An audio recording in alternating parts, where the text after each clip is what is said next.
بسم الله الرحمن الرحيم. Where are we going in this world of woe? So much suffering and misery. Our hearts are longing for the endless home of peace and love and harmony. Oh, no more bitterness, hatred or greed. Paradise is the place we need. I feel the peace inside of me.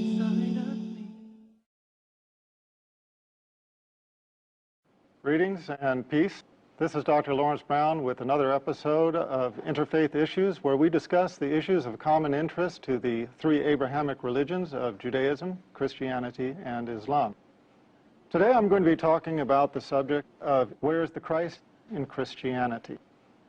Now that title might strike people as a little unusual if they have not been introduced to the concept before.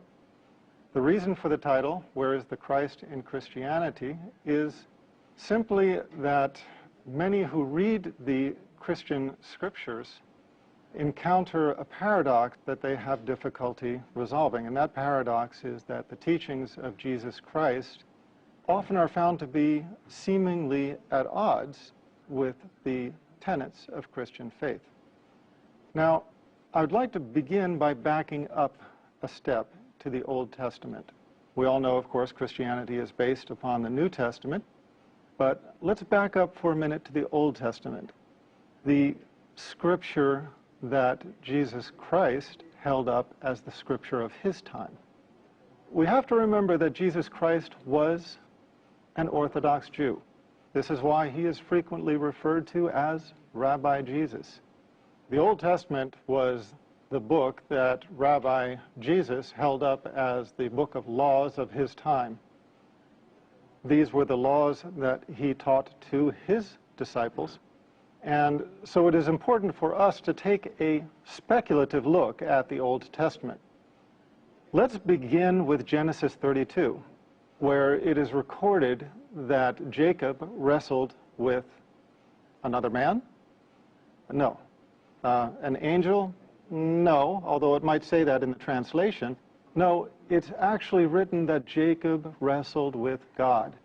Now, modern translations have tried to pretty much make this difficulty go away. They translate it as man or angel, but we have to read the scriptures in the foundational language in which they were recorded. And when we do this, we find that the Old Testament records that Jacob wrestled with God. Now, let's put this into perspective. Our universe is vast. How vast exactly is it? Well, take 240, add 21 zeros after it, and that's how many miles the universe is in diameter.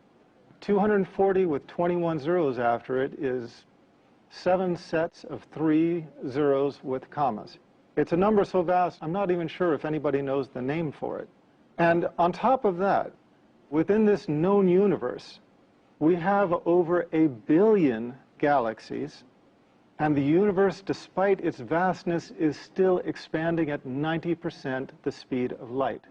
Now, this is creation of our Creator, and we are to believe that Jacob, a man, wrestled with the Creator of this vast universe, not only wrestled with him, but, as the Bible records, prevailed. It records that Jacob prevailed in wrestling against God. Now, as I said, modern translations have tried to escape from this difficulty by translating that Jacob wrestled with an angel or wrestled with a man. That's not what the foundational scripture says. And we have to look at the foundational scripture if we are going to get a true feel for the accuracy of these writings. Now, unreliability is a recurring problem in the Old Testament. One of the largest examples of unreliability is to be found in 2 Samuel 24:1, compared with 1 Chronicles 21:1. In 2 Samuel 24:1, it reads, quote, "Again the anger of the Lord was aroused against Israel, and he moved David against them to say, 'Go, number Israel and Judah.'" Fair enough. What did it say? The anger of the Lord. And he moved David. What does 1 Chronicles 21:1 say? Quote, "Now Satan stood up against Israel and moved David to number Israel." Here we have 2 passages describing the same historical event in very clear, unequivocal language. One speaks of God, the other speaks of Satan. Now, we have to ask ourselves at this point, is there any possible way to rectify this? In another passage, as I told you, Genesis 32:24 through 30, it records a man, Jacob, as having wrestled with God. Here we find 2 passages, one speaking of God, one speaking of Satan, describing the same historical event. In both of these passages, there is no possible way to rectify this inconsistency. So, which was it?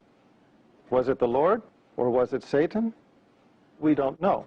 But what we do know is that it renders the Old Testament unreliable as a book of Scripture. As God is all-knowing, all-powerful, perfect, and all-reliable, he does not make the simplest of mistakes. A human being might, and we have to assume, okay, maybe this mistake came from a scribe. But if the revelation has been passed down to us in this time, with these errors existing within the text, and we cannot trust that portion, then what portion can we trust? Now, Christians would like to believe that the New Testament is free from such errors. Christians would like to say, well, okay, that's Old Testament. Let's not worry about that. We have the New Testament. We don't base our faith upon the Old Testament. That's of historical significance because the New Testament replaced the Old Testament. Well, it's a fair enough argument if it bears water. And in order to analyze that, we have to look at the New Testament and consider whether or not there are similar inconsistencies. So let's do that. To begin with, where Jesus and his family allegedly fled when they were persecuted, one gospel, Matthew, records the family having fled. Another, Luke, records the exact same scenario. One records the family having fled to Nazareth. The other records the family having fled to Egypt. Matthew 6:9 through 13, Luke 11:2 through 4, they differ over the wording of the Lord's Prayer. Now,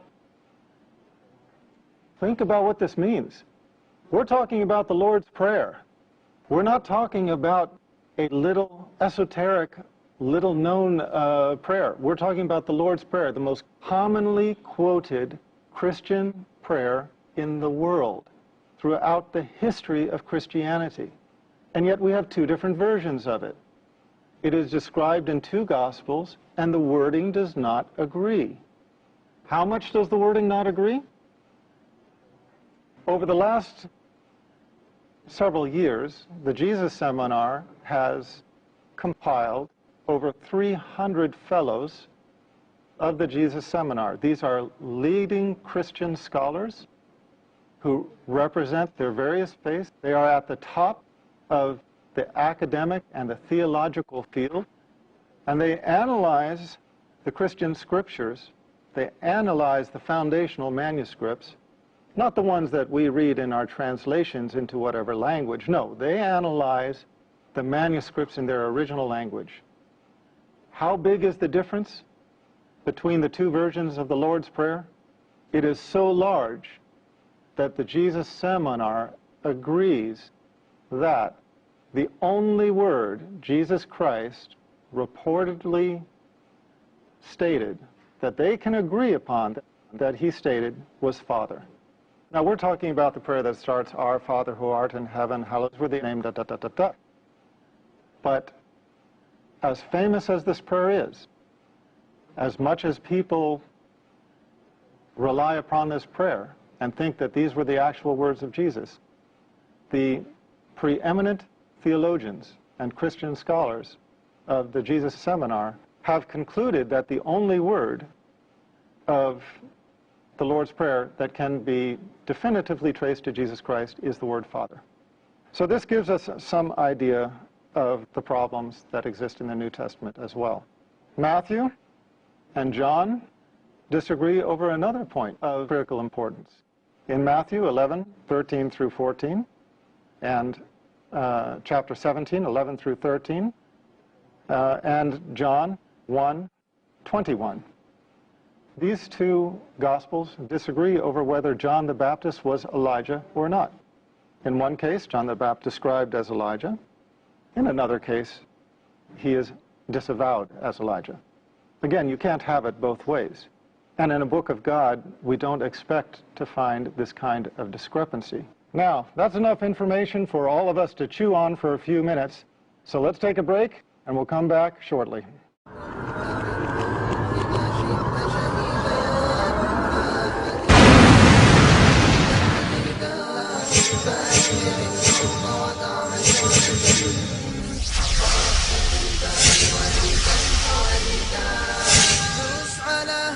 أذيال الخنا بائع الزور ولا تبقي يهودا.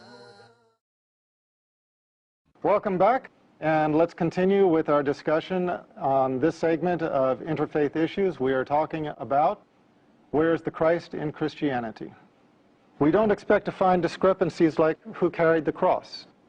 In Matthew, Mark, and Luke, Simon carried the cross. In John, Jesus Christ carried the cross. Again, which one was it? We don't expect to find differences over little things, such as what was the color of the robe that he was wearing? Scarlet, as in one gospel, or purple, as in another? Did the Roman soldiers put gall in the wine, or did they put myrrh?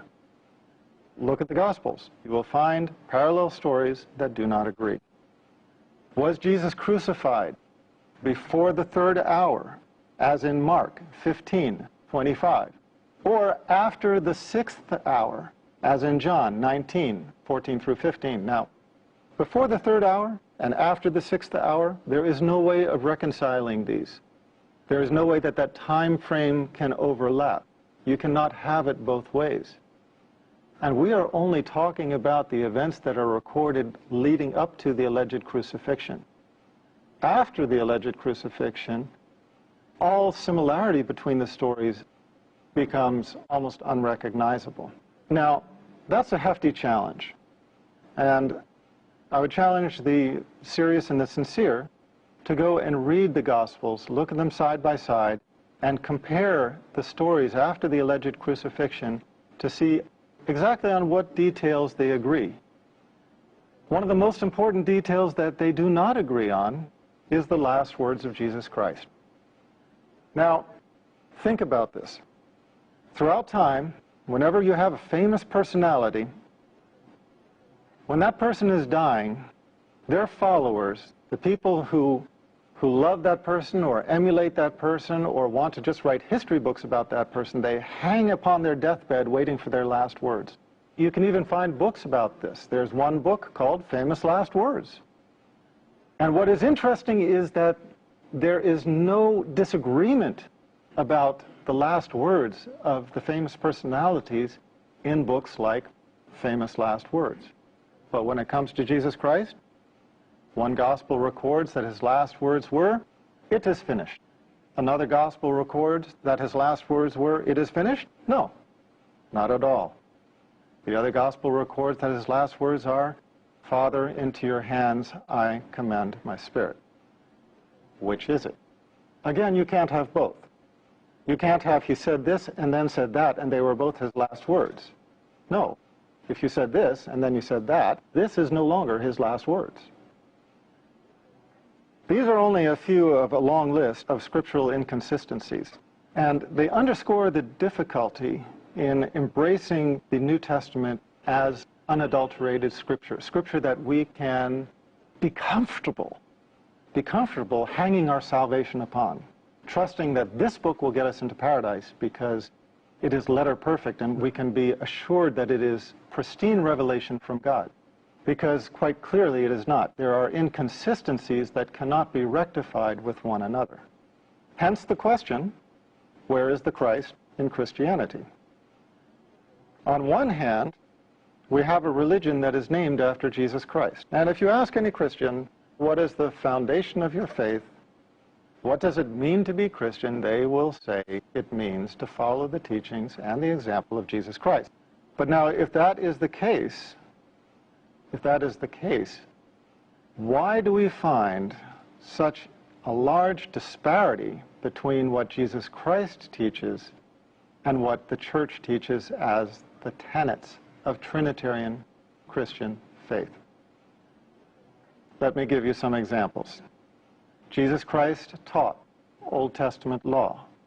That's why, as I said in the beginning of this talk, he's known as Rabbi Jesus. Paul negated it. Jesus Christ taught that God is one God. The Pauline theologians derived the Trinity. Jesus called himself the Son of Man 88 times. 88 times he called himself the Son of Man. Not once did he ever call himself the Son of God in a literal, begotten, not made sense. What did Paul call Jesus Christ? The Son of God. What do Christians know Jesus Christ as now? Allegedly the Son of God. We have to ask ourselves, when we are following the tenets of Christian faith, or those who follow the tenets of Christian faith, what are they adhering to more closely, the teachings of Jesus Christ or the teachings of Paul? And make no mistake about it, they are not the same. The teachings of Paul, as I just stated, in most cases are contradictory to the teachings of Jesus Christ, negating the Old Testament law, denying the unity of God, denying the direct accountability, meaning praying directly to God instead of praying to a saint or an intercessor, identifying Jesus Christ as a man and not as the Son of God. These are critical points upon which Paul and Jesus Christ were at odds. Paul was not only at odds with the teachings of Jesus Christ, but he was corrected by Jesus' disciples. It is well documented in the New Testament, the animosity between Peter and Paul, the animosity between James and Paul.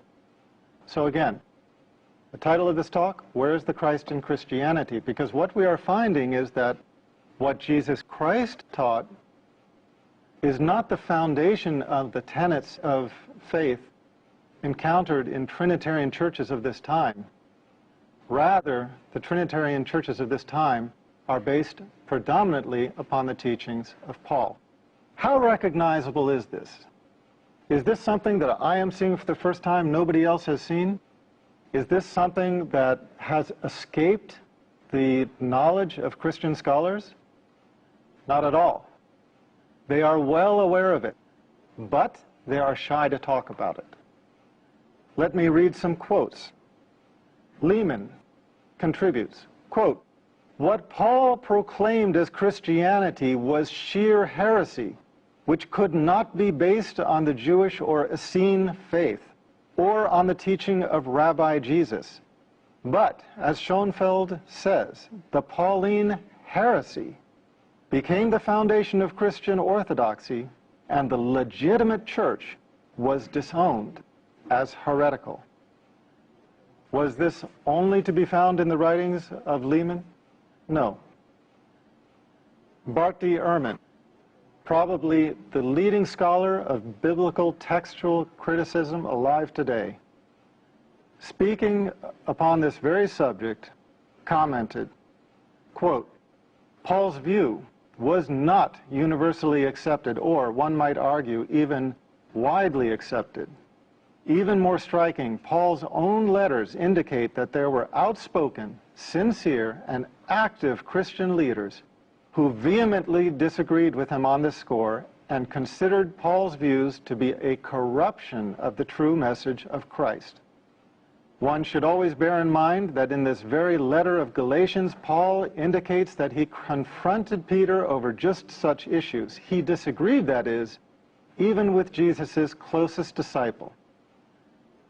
Commenting on some of the early Christians in the pseudo-Clementine literature, Bart D. Ehrman wrote, "Paul has corrupted the true faith on a brief vision, which he has doubtless misconstrued. Paul is thus the enemy of the apostles, not the chief of them.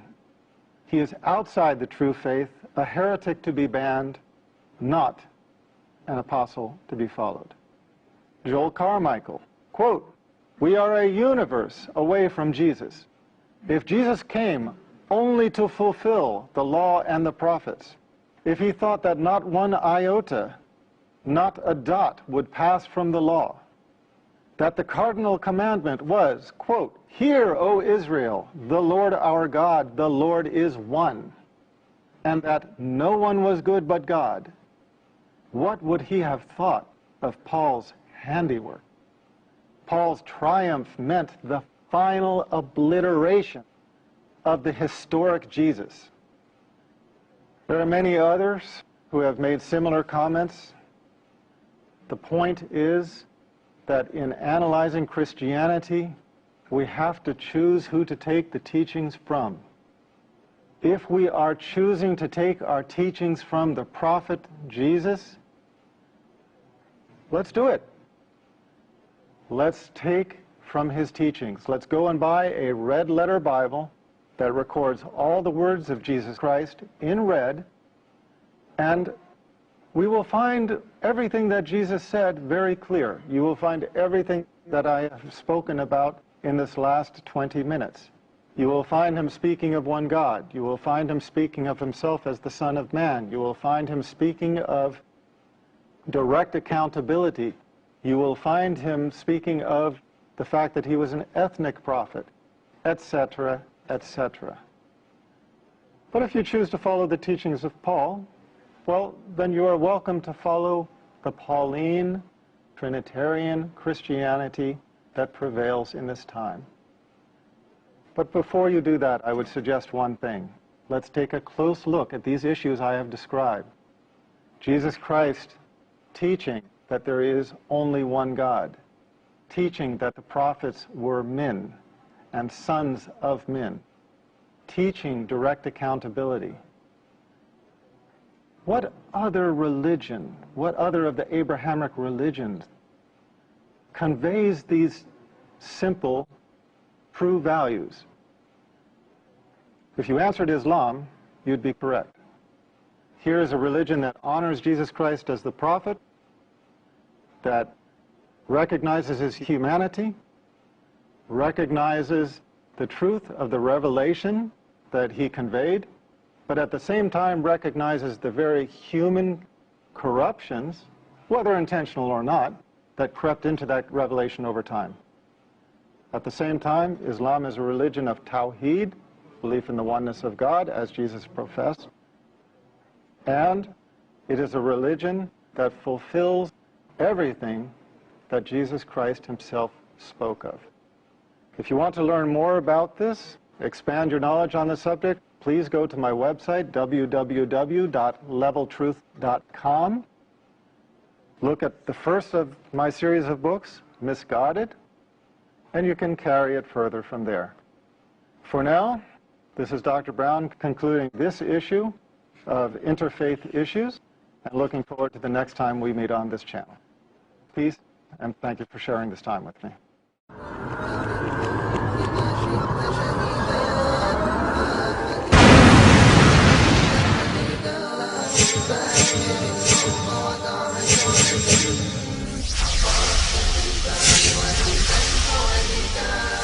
دوس على هامة أذيال الخنا بائع الزور ولا تبقي يهودا